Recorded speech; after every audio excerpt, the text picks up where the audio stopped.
Good evening, Chicago, and welcome back to Little C TV, the only live autism awareness show in Chicago. I'm your host, Lisa Hoffman, and on behalf of the 1 out of every 63 children in Illinois born with a developmental disability, thank you for tuning in. As you know, it is our goal each week to take an insightful look into the world of autism and learn what we can do as parents, family members, and friends to help improve the lives of people with intellectual and developmental disabilities. Tonight we have the pleasure of hosting Mr. Don Moss, a leading advocate and lobbyist for individuals with intellectual and developmental disabilities in the state of Illinois. After receiving both a Bachelor of Arts and Master of Arts degree in psychology from Roosevelt University in Chicago, Mr. Moss worked for several human service agencies. In 1962, he joined the ARC of Illinois, which advocates for persons with developmental disabilities, and became its executive director, a position he held for 27 years. During that period, he received numerous citations and awards and has been appointed by 4 Illinois governors to chair a number of committees, commissions, and task forces in the human services field. He has been honored by the President's Committee on Mental Retardation, the Illinois Senate and House of Representatives, and the Illinois Attorney General for his outstanding contributions to the field for services for people with disabilities. In addition to an award from the United States Department of Health and Human Services, his most recent award was presented in May 2003 by the United Cerebral Palsy Association for National Leadership in Disability Advocacy.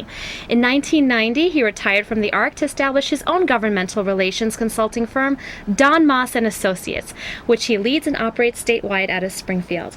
His firm's clients include 5 statewide human service agencies or advocacy organizations, in addition to 60 local service providers for persons with disabilities, including that of Little City Foundation. So quite a bio that I reduced significantly, ladies and gentlemen, so thank you for joining us. Thank you, Lisa. It's a pleasure to be here. Don, as you know, tomorrow is the start of fiscal year 2011, and if anyone has been following the news, reading newspapers, there's a lot of talk about Illinois' current state of economy and the governor's budget, which we're hoping he'll present tomorrow. But could you just get us up to speed and give us a high-level overview of what's happening right now in the state and funding for people with developmental disabilities? Sure. I feel like I'm being interviewed on the decks of the Titanic. But anyway, as most people know by now, the state is in a horrible fiscal condition. And unfortunately, people with disabilities are going to have to share in the suffering when the cutbacks come. And it's really borders on tragedy that all the things, the services, the public awareness, the acceptance, employment, and integration into the community that all of us have worked so hard for the past 40, 50 years is now being threatened because of the state's financial situation. So all we can do is hope that enough grassroots pressure is built up to preserve as much of what we have now as possible, and this will be done through mostly through the legislature and the governor and the various state agencies that have any responsibility for working with people with disabilities. You mentioned grassroots. What can you describe? What kind of grassroots efforts? Well, we found since lobbying for human services in general and people with disabilities in particular, we don't have the wherewithal to make huge cash donations to people campaigning for office. So we have to instead educate and convince them of the importance of adequate funding for the services. Therefore, it's the individual parents, family members, friends, service providers, staff, volunteers, who collectively can make a tremendous influence on their legislators and on the governor. And it's incumbent upon all of them to become motivated into action. This is crucial. Other causes will be out there for themselves. There's tremendous competition for the scarce dollar, particularly among the very good causes, and it's difficult for the governor and for the legislative leadership and the rank and file legislators to make the decisions as to which cause that they will support and which has to be cut off. Mm-hmm. So the funding cuts that are expected, I know we don't really know anything quite yet. It's not completely solidified, but do you have any idea what funding will be cut for individuals with disabilities? Well, although the governor hasn't made it clear, and he may not tomorrow when he signs the budget for next year, indicate where the major cuts are. We know that each agency will be given an amount that has to be less than what they had last year.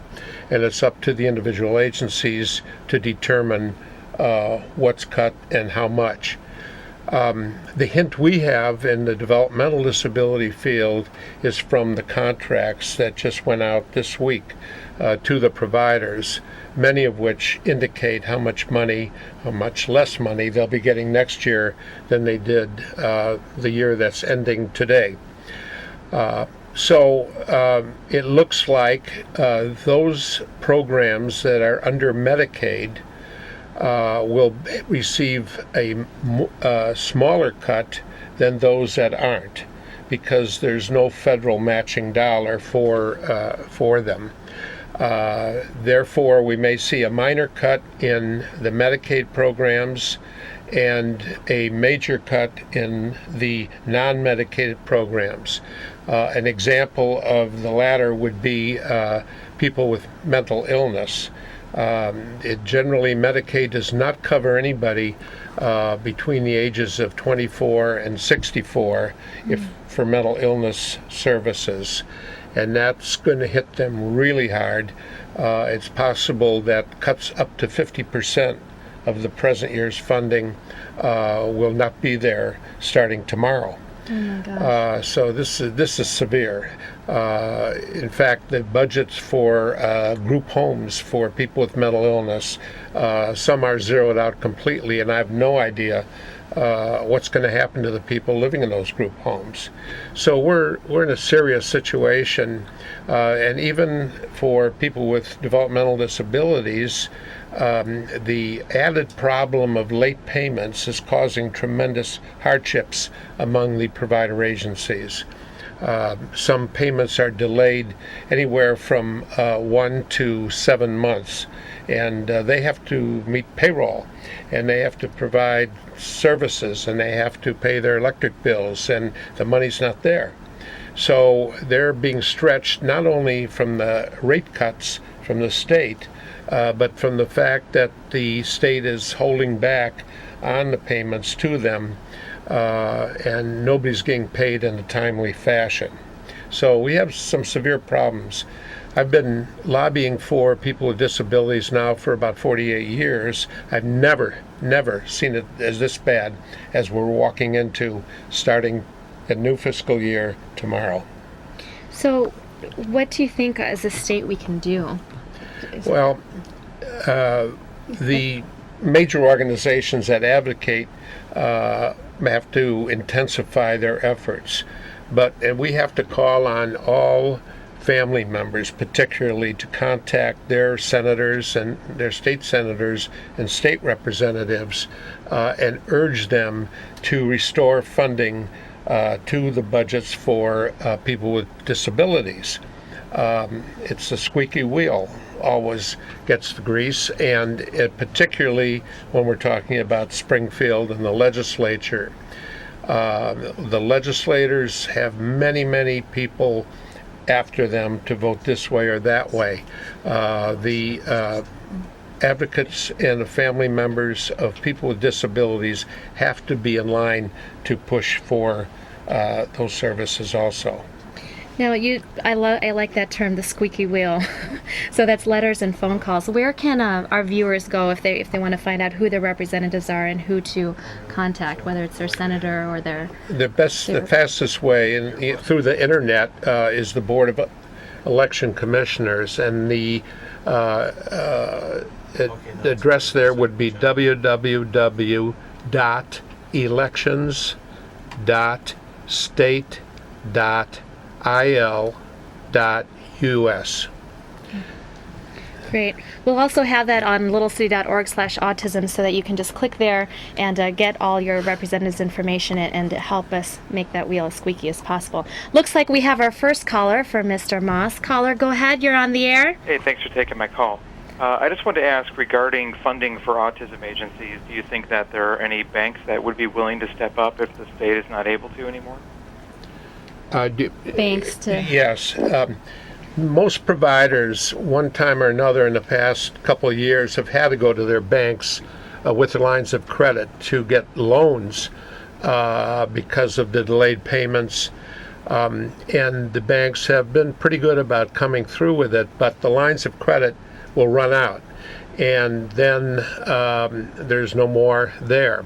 That's one problem. The second problem is that the interest on those loans, as small as the bank may give the agency, are not billable to the state. In other words, the private agency has to swallow the interest and pay it themselves and not get reimbursed for it. We fought for and got a delayed payment penalty on the state, which says that after 60 days of submitting a bill, the state must pay interest on the unpaid balance of 2% a month. However, the problem is the bill gets delayed by being sent to the controller, so the clock doesn't start ticking on those 2 months till maybe 3 or 4 or 5 months. So it's still a problem, but the banks have been great about coming up at least with a line of credit to bail out many agencies who were desperate to meet payroll. It's such a shame that you have, the individuals that serve the employees and the staff at these service provider agencies that already are so dedicated and they work and they're underpaid and they serve the most vulnerable citizens in our state, and they still they don't get their money that's due to them that they've worked so hard for to take care of their own families. And many so it's of really them, such a shame. Excuse me. And many of them are minimum wage, and they're going from paycheck to paycheck. Right. And if their paychecks are delayed, they're out of luck. Mm-hmm. And they can't afford to work there anymore, even at the minimum wage. Mm-hmm. And I say that, just seeing some of the direct service providers at Little City, they have hearts of gold. They just invest everything in them it requires a lot of patience, some of these positions. And so, such a shame. So you were talking about the election state website, the Board of Elections website, where people can go and get their representatives' information and call their representatives and send letters to their governor, their state senators, and their representatives and tell them to protect funding for people with disabilities. One of the major crises now is the fact that by Illinois law, the pension fund for legislators, judges, others, the payment is due the 15th of July, and then again in October, and that means that $3.7 billion has to be paid into that. The state doesn't have that $3.7 billion unless they take it away from state budget. The only agencies that have that much money to take it from would be corrections, education, and human services. So we know we're really threatened if the legislature doesn't come up with a borrowing plan to pay that amount. It's going to have to come out of human services and education, and this is very critical. And our state House of Representatives did approve it, but the Senate did not.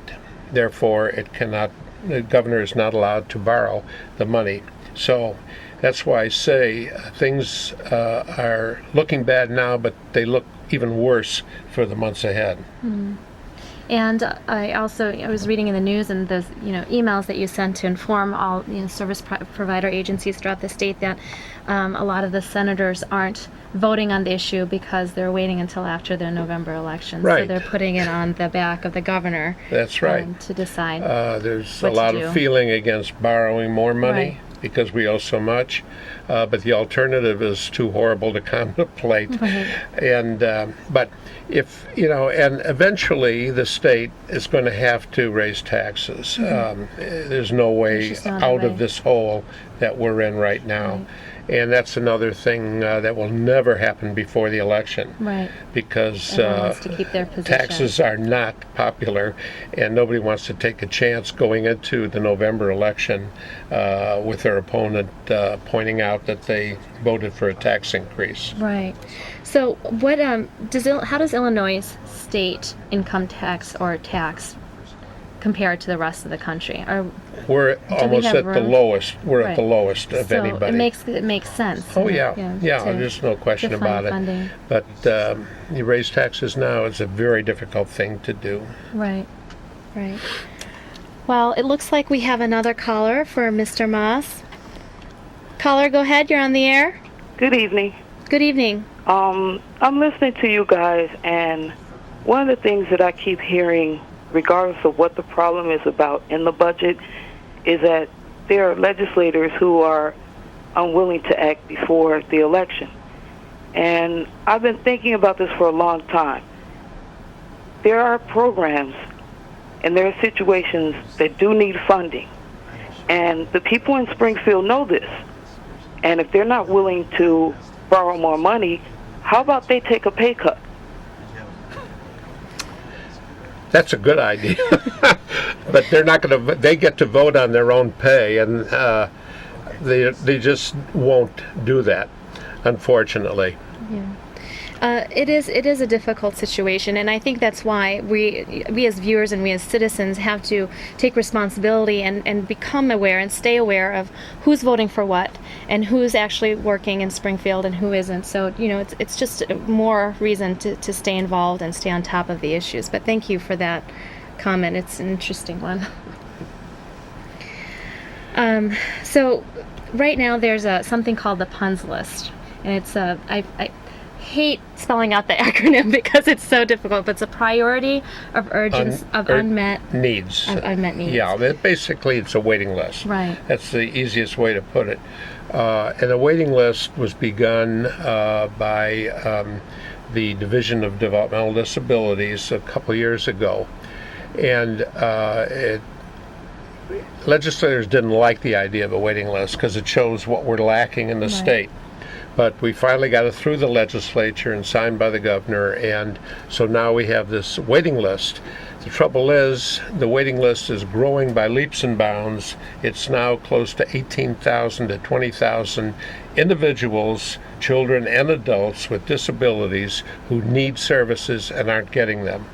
So it's while it's a stimulus to point out the unmet need, we're not, because of the financial mess we're in, we're not able to do anything about it, and people will just be on that list for who knows how long, waiting for adequate funding to come through so they can get the services they so desperately need. So again, it's frustrating for advocates. There are one of the problems we have is the fact that we feel that a great deal of money is being wasted by the state on the large state-operated institutions. And most people don't realize that these institutions cost the taxpayers 3 times what it costs to serve someone in the community. So an example of that would be a person who needs 24/7 care, or who requires 24/7 support in an institution would run about $157,000 or so a year. Whereas if they lived in a group home in the community, it would be a third of that. Right. Is that correct? Exactly. And the care would be better, and they would be in small group homes, well staffed, with only 6 to 8 people instead of 400 of your closest friends. Right. So this is really a waste of taxpayer money. It's being misused, It has over the years. When I first started advocating back in the 1960s, there were two major institutions, Dixon and Lincoln, both of which are now closed, thank goodness. But there were 5,000 residents in each one, if you could believe that. Goodness. And we battled at the time to lower the population and then build more smaller ones. So 8 or 9, 10, 12 of them smaller finally became funded and established. However, now we're fighting to close those because it's really an outmoded system of serving people. They're isolated, they're not meeting the needs of individuals, and they're certainly not integrated into the community life that people with disabilities need to be. Can you explain to some of our viewers who may not understand the importance of integration into the community, why, some of the positive benefits? Well, I think besides saving money for the state, so we can fund our services. Besides saving money, it's just being isolated and away from the general community is nobody wants that. Right. Whether you have a disability or don't have a disability, it doesn't lead to growth and independence and inclusion in religious activities, recreational activities, job activities. It's just something that you're away from all what's normal.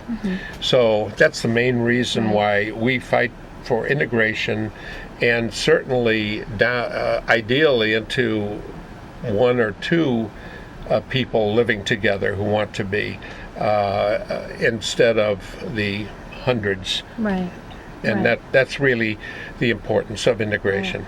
Right. If I may, one of the Little City operates 15 group homes, and one of the things that we've shown our viewers throughout the first season here of Little City TV is that people with intellectual and developmental disabilities have incredible amount to contribute to the community. They can work, they can create beautiful pieces of artwork, they can perform, and it's just the more that they have their independence and choices and living options, the more they'll flourish. And so It's just one of the examples of, or just one of the many reasons why community integration is important, and the services that we provide them are important. So absolutely. But is there, if there's one story, or we like success stories here on our show, and it's kind of a not very, it's gloom. It's a little bit gloomy right now. But can you share with our viewers maybe just a story of someone or an agency that has flourished, or an agency that has helped individuals with disabilities because of the funding? I'm thinking of a very small agency in southern Illinois, in Mount Vernon, small town down there, and it's United Cerebral Palsy of Southern Illinois is the name of the agency, and mainly through volunteers and volunteer professionals even, they grew and created a service of therapy, providing free therapy, free diagnosis, and analysis of the condition to all parents in the 17-county area, if you can believe that.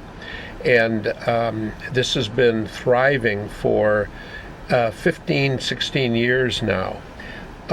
They're about to go out of business because of late payments and lack of payments of rates, decent rates. So that's a success story that's becoming unsuccessful. Right. And it's really, it typifies, I guess, the tough situation we're in now. And I feel sorry for all the families down there that were receiving this service, which they no longer will. Right. And one more thing, Don, before we close up our show tonight. How does Illinois compare to the rest of the country in regards to supporting individuals with disabilities? Are we ranked first, fifth, 10th? If you count Washington, D.C. as a state, we are 51st in the nation.